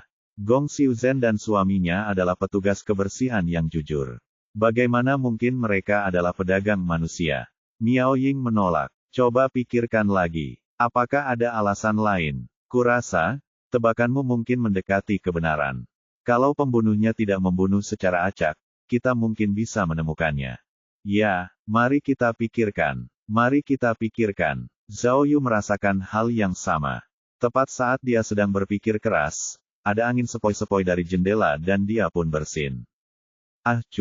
Setelah bersin, sistem keajaiban diaktifkan dan pemilihan heksagram dimulai. Bab 308. Yang mengejutkan Zhao Yu, heksagram sistem keajaiban hari ini adalah Sun Li. Sun untuk angin dan Li untuk api. Yang satu melambangkan hubungan kekeluargaan, dan yang lainnya melambangkan persahabatan. Tidak mungkin, pikir Zhao Yu. Ia agak ragu. Setidaknya berikan aku heksagram, gen, atau kan, dengan begitu, setidaknya aku bisa membuat kemajuan dalam kasus ini, atau hubunganku dengan Miao Ying. Namun, tidak satu pun dari kedua heksagram itu muncul, dan ia tidak bisa menahan rasa sedikit kecewa. Tampaknya ia belum mengerahkan segenap kemampuannya dalam kasus ini, dan ia harus bekerja lebih keras mulai sekarang. Miao Ying memang cukup sibuk. Setelah mengobrol sebentar dengan Zhao Yu tentang penyelidikan, dia berdiri dan pergi ke kantor polisi. Jelas, para dokter ingin Zhao Yu tinggal di rumah sakit lebih lama untuk memastikan dia baik-baik saja, dan Miao Ying mencoba membujuknya untuk tinggal di rumah sakit juga, tetapi bagaimana mungkin Zhao Yu tinggal di rumah sakit?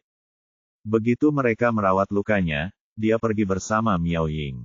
Awalnya, Zhao Yu ingin kembali ke kantor polisi bersama Miao Ying, tetapi Miao Ying bersikeras agar dia pulang dan beristirahat.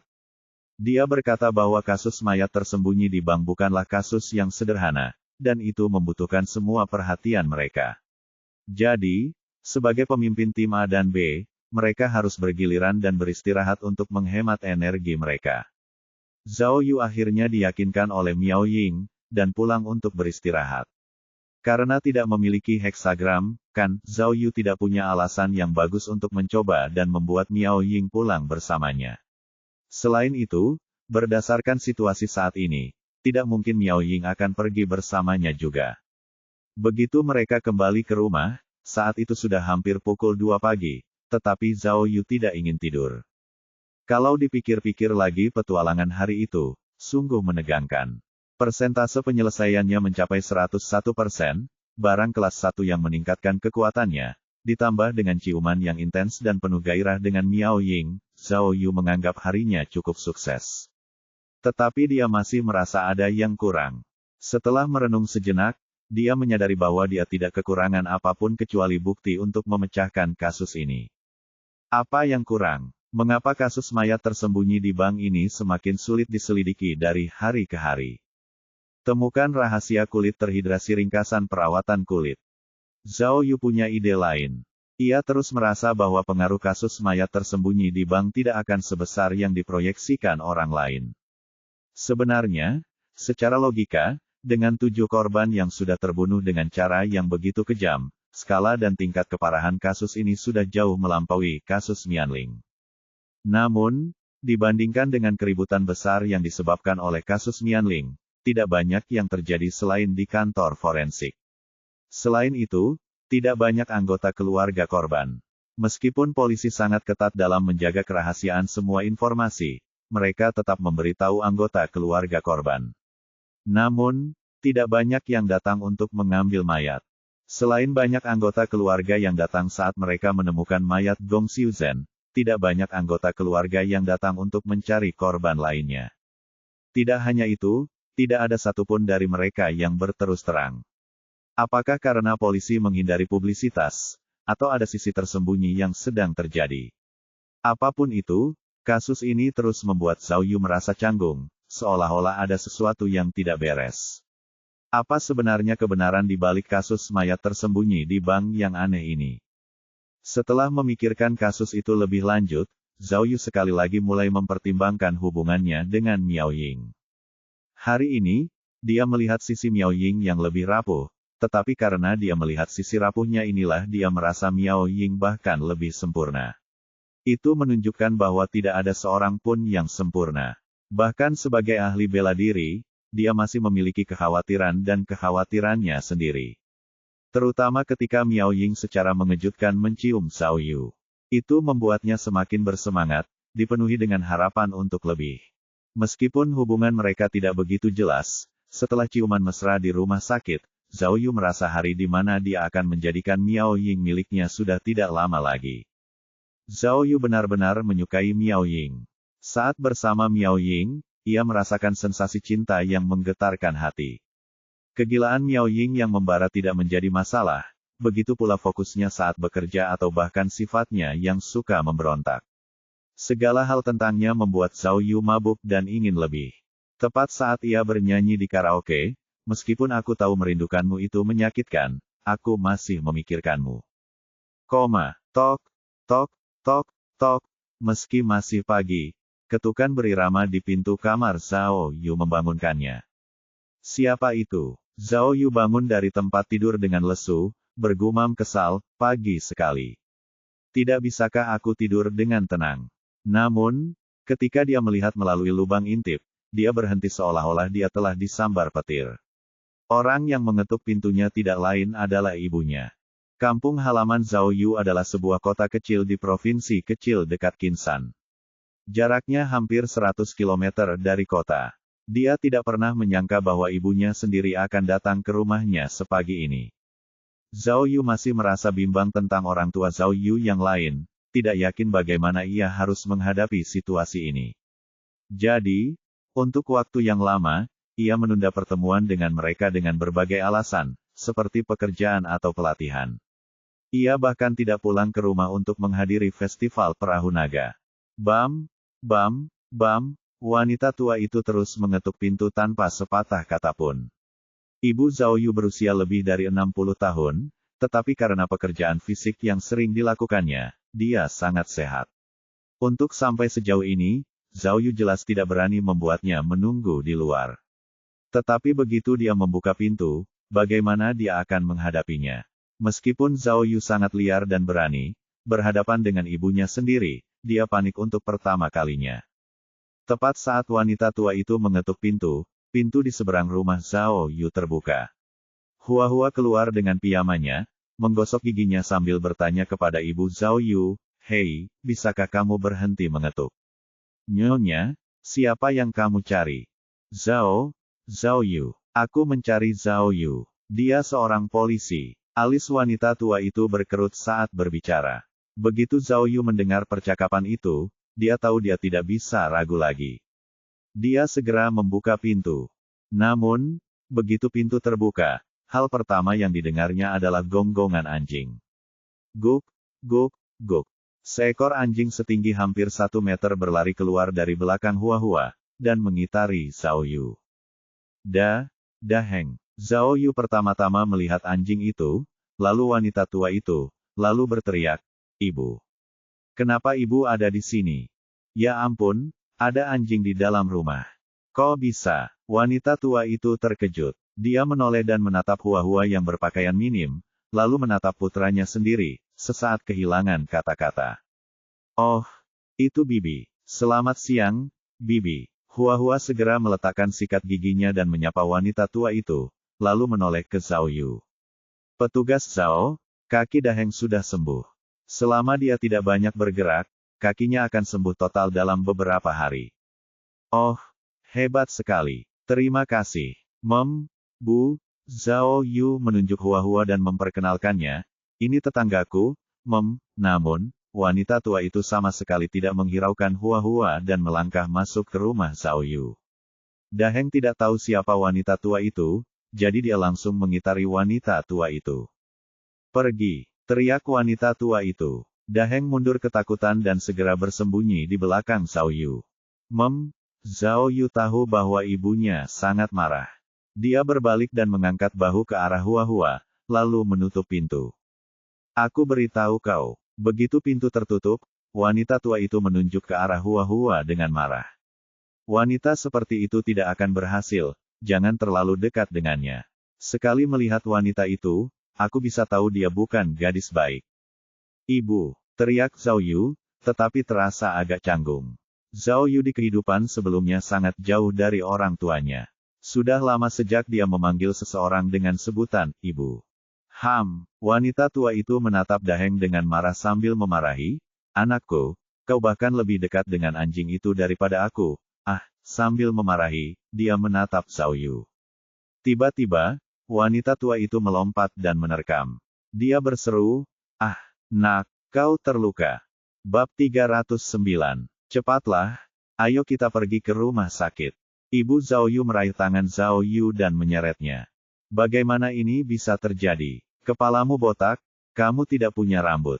Wajahmu bengkak. Oh, anakku." Wanita tua itu terdengar mengerikan. "Mengapa kamu harus menjadi polisi? Aku sudah bilang, lari dan sembunyi saat ada bahaya. Tidak heran kamu bahkan tidak kembali untuk festival perahu naga. Iya, cepatlah. Ayo pergi ke rumah sakit kalau ada yang salah dengan kepalamu." Ibu Zhao Yu menyeret Zhao Yu keluar dan Daheng menggonggong pada wanita tua itu. "Bu, Zhao Yu tampak gugup saat wanita tua itu memerintahnya. "Dengarkan aku, ini bukan karena pekerjaan. Aku tidak sengaja jatuh, sumpah. Jangan, aku baru saja kembali dari rumah sakit. Aku sudah ke dokter." "Hei, Daheng, sudah cukup. Kalau menggonggong lagi, aku akan makan daging anjing." Tiba-tiba, rumah itu menjadi kacau. Zhao Yu berkeringat di sekujur tubuhnya. Setelah pertengkaran sengit, Zhao Yu akhirnya memaksa wanita tua itu untuk duduk di sofa. Namun, Wanita tua itu belum duduk diam lama sebelum mulai mengomel. Nak, apakah kamu mencoba menjalani hidup yang sulit? Mengapa kamu meninggalkan asrama gratis dan menyewa rumah di sini? Unitnya bagus sekali, sewanya pasti mahal. Tidak, tidak, Zhao Yu tidak tahu bagaimana menjawabnya. Dia tidak pernah merasa begitu tidak berdaya bahkan ketika dia berhadapan dengan penjahat. Aduh, ngapain sih kamu kirim uang banyak ke kita kalau kamu kan nyewa rumah? Nak, cepat, kamu punya cukup uang. Aku bawa juga. Dia mengeluarkan dompetnya dan memberikan sejumlah uang. Tidak, tidak, tidak. Aku sudah cukup. Zhao Yu segera menghentikannya. Namun mendengar apa yang dikatakan wanita tua itu membuatnya kesal, dan ia merasa ingin menangis. Sudah lama sekali sejak terakhir kali ada orang yang begitu peduli padanya. Apa yang dikatakan wanita tua itu sederhana, tetapi menunjukkan cinta dan perhatian seorang ibu kepada putranya. Emosinya meluap seperti air pasang, dan ia sudah lama tidak merasakan hal seperti ini. Bu, aku baik-baik saja, sungguh. Aku punya uang. Zhao Yu terbata-bata, memikirkan kehidupan masa lalunya, dia tidak pernah menerima kasih sayang seorang ibu. Apa yang terjadi di depan matanya membuatnya merasa hangat dan senang. Iya, Ibu Zhao Yu melihat luka di kepalanya dan berkata dengan cemas, kamu, katakan padaku, apa yang harus kita lakukan? Apa yang harus kita lakukan? Aku sudah mengatur kencan. Bu, maksudmu apa yang harus kita lakukan? Zhao Yu bersemangat tetapi bingung. Dia tidak tahu apa yang membuat wanita tua itu panik. Saya sudah pesankan tempat untukmu. Jam 8.15 pagi di Ting Ting Coffee Shop untuk kencan buta. Kata wanita tua itu dengan cemas. Tapi kepalamu, apa yang harus kita lakukan? Bagaimana kalau kamu pakai topi? Oh, benar. Aku ingat polisi memakai topi, kan? Cepat pakai. Apa ini? Zhao Yu bingung. Kencan buta apa yang kamu bicarakan? Aku belum pernah mendengarmu mengatakan apapun tentang itu. Ucapkan selamat tinggal pada kulit kering dengan pelembab ringkasan perawatan kulit. Anakku sayang, kali ini kau harus mendengarkanku. Ibu Zhao Yu memegang tangan Zhao Yu dan berkata dengan tegas, aku tidak peduli seberapa sibuknya dirimu, kau harus menghadiri kencan buta itu. Ting Ting Coffee Shop, ini adalah kencan buta berkelompok. Aku yakin kau akan menemukan seseorang. Aku jamin mereka akan lebih tampan daripada wanita jalang di seberang sana. Sial, Zhao Yu menepuk kepala Daheng dan berkata datar, Bu. Sejujurnya, aku benar-benar punya kasus yang sangat penting untuk dipecahkan. Aku tidak bisa. Aku tahu kau akan memainkan kartu ini. Tahukah kau berapa umurmu sekarang? Tahukah kau bahwa jika kau tidak menikah dengan seseorang, ayahmu dan aku akan menjadi gila? Baiklah. Wanita tua itu mengeluarkan sehelai kain putih dan berkata, jika kau tidak pergi, aku akan membuatkanmu jubah putih untuk mengirimku dan ayahmu ke surga. Ayo. Hidupku yang malang, sungguh menyedihkan. Iya, Ibu, jangan bilang begitu. Kamu, sial, Zhao Yu menarik kainnya. Otaknya berdengung. Dia berpikir, sekarang aku tahu dari mana aku mendapatkan kebodohanku. Jam 8, sekarang sudah jam 7. Kata wanita tua itu, pakai baju, pakai seragam polisi. Buatlah dirimu terlihat cantik. Cepatlah dan carikan aku menantu perempuan. Kakakmu sudah punya 2 orang anak perempuan. Aku ingin kau memberi kami seorang cucu. Ya Tuhan, kaki Zhao Yu terasa lemas. Ini, apa-apaan ini? Gonggong, gonggong, Daheng tidak tahu apa yang membuat Zhao Yu gila, tetapi ia ikut dalam kekacauan itu. Kemudian, atas paksaan wanita tua itu, Zhao Yu terpaksa bercukur dan mengenakan pakaian bagus. Ia kemudian tidak punya pilihan selain mengikutinya keluar. Zhao Yu ingin naik taksi tetapi wanita tua itu bersikeras berjalan sejauh 2 kilometer untuk naik bus umum. Di dalam bus, wanita tua itu mengeluarkan sebuah buklet dan menunjukkannya kepada Zhao Yu. Di sana ada banyak pria dan wanita yang tampan. Nak, lihatlah, carilah yang bagus, maka kamu akan punya target nanti. Bu, ini hasil editan atau operasi plastik. Kok bisa ibu percaya? Keluh Zhao Yu. Salah. Ibu Zhao Yu berkata, aku bukan anak berusia 3 tahun. Aku sangat ketat dengan orang-orang. Biarkan aku memberitahumu, kencan buta kelompok ini diatur oleh putri paman ketigamu. Jika mereka berhasil menipu kita, mereka tidak akan bisa melarikan diri. Dan, kemudian, wanita tua itu membalik ke halaman di mana ada seorang wanita mengenakan gaun kuning.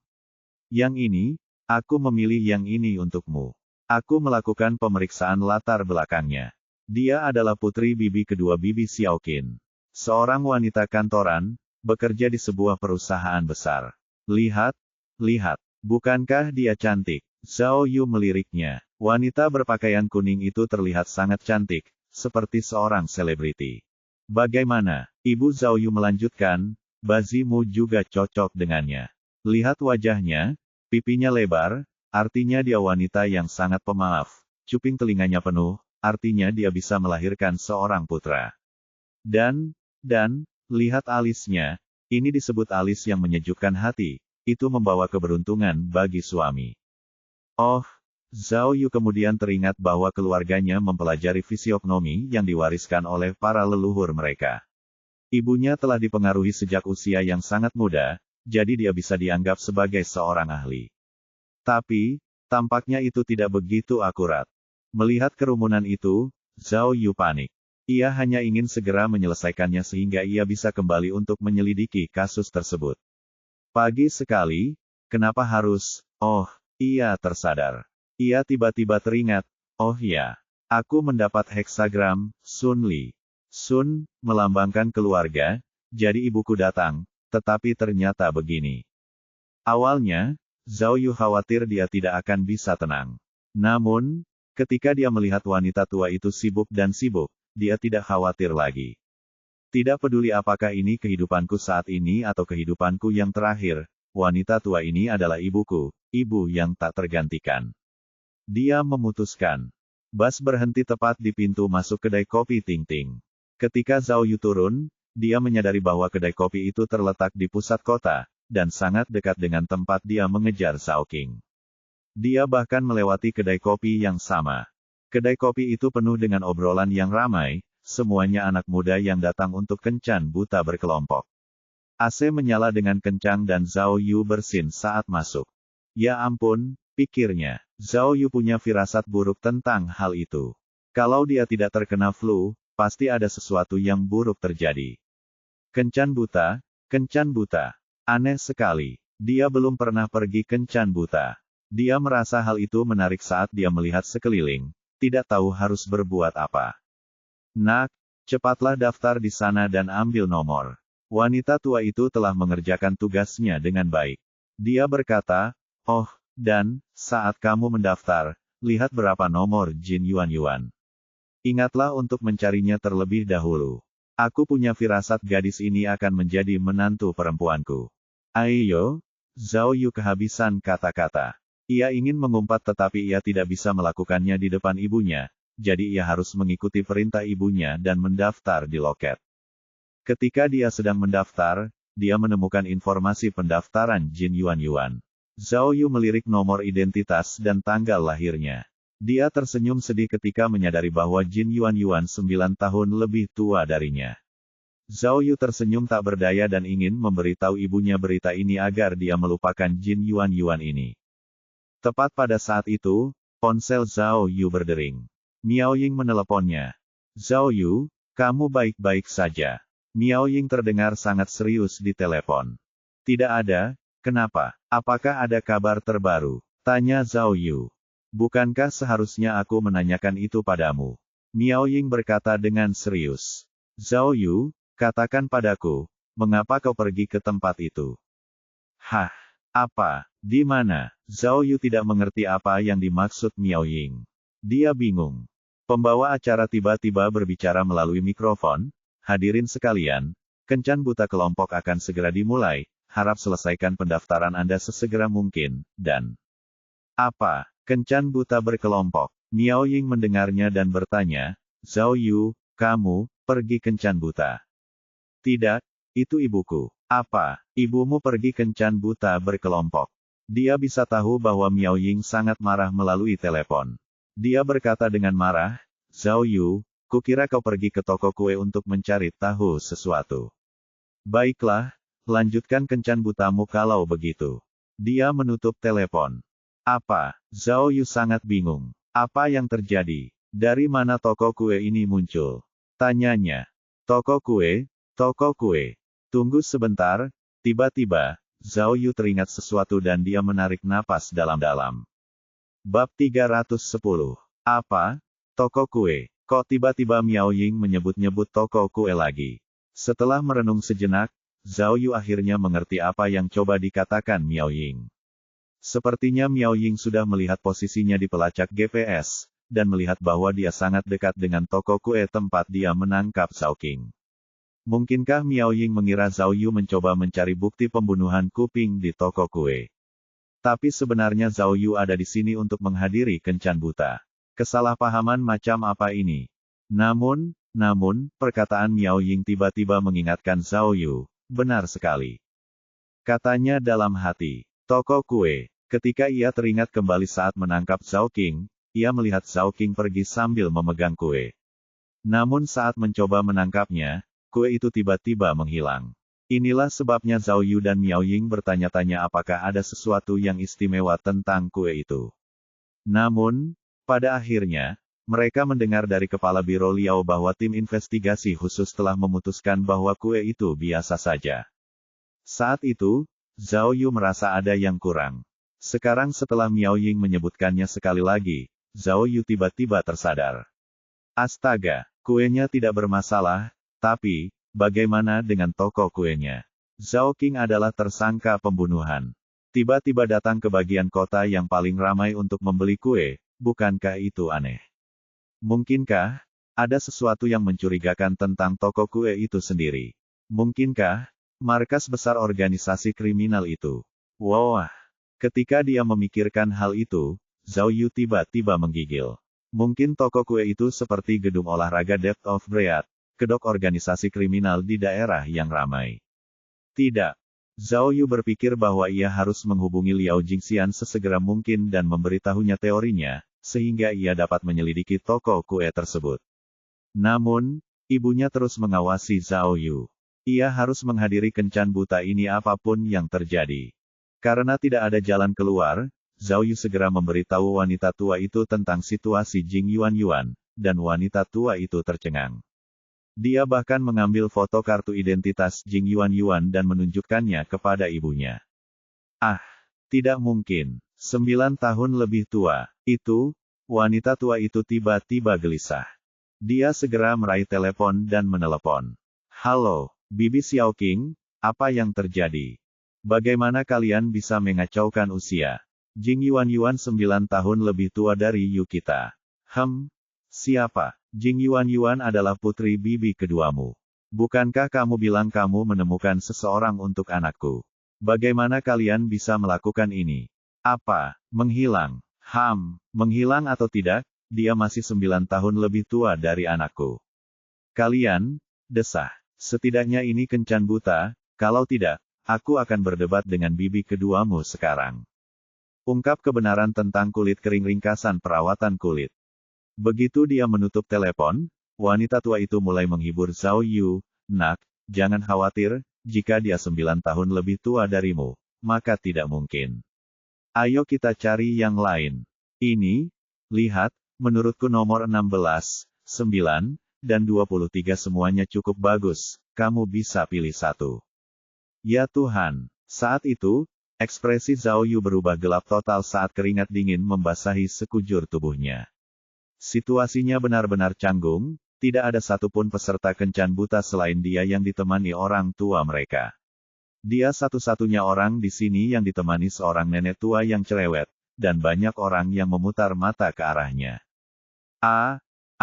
Aku harus ke kamar mandi, oke. Zhao Yu hanya bisa membuat alasan. Wanita tua itu mendesah. Baiklah, segera kembali. Aku akan memilihkan seseorang untukmu. Sebelum wanita tua itu selesai berbicara, Zhao Yu sudah menghilang. Kamar mandi ada di lantai atas. Zhao Yu baru saja tiba di pintu kamar mandi ketika dia berpapasan dengan dua wanita jangkung dengan gaun malam. Wah, Seorang wanita berpakaian biru sedikit terkejut saat menatap Zhao Yu. Bahkan ada polisi di sini, wah. Sebenarnya, Zhao Yu tidak berbohong. Dia benar-benar harus menggunakan kamar mandi. Meskipun kedua wanita itu sangat memukau, Zhao Yu tidak memiliki keinginan untuk mengobrol, dan segera pindah ke samping dan masuk ke kamar mandi. Pintu kamar mandi sama sekali tidak kedap suara. Zhao Yu baru saja membuka ikat pinggangnya ketika dia mendengar suara para wanita di luar. Itu cukup bagus. Lin, bukankah kamu bilang kamu selalu menginginkan seorang polisi sebagai suamimu? Pergi saja, kalau kau tanya aku, Jing Yuan adalah orang yang membutuhkan polisi untuk suaminya. Wanita lainnya melanjutkan, lihat, dia sudah menghilang selama 2 atau 3 hari, kan? Bahkan mayatnya pun tidak ada. Lihat, kalau dia berhasil kabur, bukankah dia membutuhkan polisi? Hehehe, lihat cara bicaramu. Tapi kalau bicara serius, pacar seperti dia cukup menarik. Ini hanya masalah apakah dia punya uang atau tidak. Mendengar kedua wanita itu berbicara, Zhao Yu tiba-tiba menyadari sesuatu. Tidak mungkin. Ini adalah kedua kalinya seseorang menyebutkan hilangnya Jing Yuan dalam beberapa menit. Itu, tidak mungkin kebetulan, kan? Mungkinkah, ini terkait dengan kasus mayat tersembunyi di bank. Tapi, dia tidak mendapatkan heksagram, gen, dari sistem. Mungkinkah ini benar-benar kebetulan? Jing Yuan telah menghilang. Mungkinkah, dia korban berikutnya? Tidak, Zhao Yu merasa bahwa terlepas dari apa yang terjadi dengan Jing Yuan, dia tetap harus menyelidikinya untuk berjaga-jaga. Dia lebih baik salah daripada membiarkan buktinya hilang begitu saja. Jadi, setelah buang air kecil, Zhao Yu segera menelepon Zhang Jingfeng dan memintanya untuk menyelidiki Jing Yuan. Untungnya Zhao Yu telah mengambil gambar sebelumnya, dia langsung mengirimkannya ke Zhang Jingfeng. Setelah itu, Zhao Yu menelepon Liao Jingxian dan mengingatkannya tentang toko kue. Namun, telepon Liao Jingxian mati. Tidak ada yang mengangkatnya bahkan setelah berdering berkali-kali. Orang ini selalu hilang di saat-saat genting. Zhao Yu merasa sangat kesal, lalu melihat keluar jendela kamar mandi. Ia melihat ada banyak pipa penghubung di luar kamar mandi. Jika ia mengikuti pipa-pipa itu ke jalan samping, ia bisa meninggalkan kedai kopi itu. Bisakah ia melakukannya? Zhao Yu merenung. Kedai kopi Ting Ting dan toko kue hanya berjarak 1 pintu. Haruskah aku pergi dan menyelidiki toko kue itu? Tanyanya. Setelah selesai menyelidiki, dia masih bisa kembali dan menghadiri kencan buta itu, kan? Benar. Tanpa ragu-ragu, Zhao Yu membuka jendela kamar mandi dan langsung melompat keluar, lalu berdiri di atas pipa. Pipa-pipa itu tidak terawat dengan baik, saat Zhao Yu berdiri di atasnya, pipa itu bergetar pelan. Zhao Yu meraih dinding, dan dengan hati-hati meluncur maju. Namun, meskipun dia sangat berhati-hati, dia telah melupakan sesuatu yang sangat penting. Di samping kamar mandi pria selalu ada kamar mandi wanita, jadi, dia hanya berjalan 2 langkah di pipa sebelum mencapai kamar mandi wanita. Namun, jendela kamar mandi terbuka lebar, dan dia bisa melihat apa yang terjadi di dalam. Awalnya, bilik kamar mandi semuanya terpisah, jadi Zhao Yu seharusnya tidak melihat apapun. Namun, hari itu adalah hari sialnya, dan dia tidak dapat menghindari situasi canggung yang terjadi setelahnya. Di dalam kamar mandi wanita ada seorang gadis yang sedang berganti pakaian, dan dia baru saja melepaskan semua pakaiannya. Lebih kebetulan lagi, itu adalah seorang gadis muda dengan payudara yang sangat besar. Dia baru saja melepaskan atasannya, dan sebelum dia bisa mengenakan pakaian barunya, dia mendongak dan menatap Zhao Yu. Seolah-olah waktu telah membeku selama 1 detik, 2 detik, 3 detik. Pada detik keempat, gadis berambut afro itu akhirnya bereaksi. Wajahnya berubah, dan dia menjerit keras. Ah! Suara itu menembus langit, gelombang suara menghantam Zhao Yu dengan keras. Ah! Tangan Zhao Yu terlepas, dan pipa-pipa di bawah kakinya mulai bergetar hebat. Dia melambaikan tangannya di udara dengan panik, berusaha menjaga keseimbangannya, tetapi tetap jatuh. Boom! Dengan suara keras, Zhao Yu melihat bintang-bintang saat dia mengangkat ibu jarinya. Astaga, besar sekali.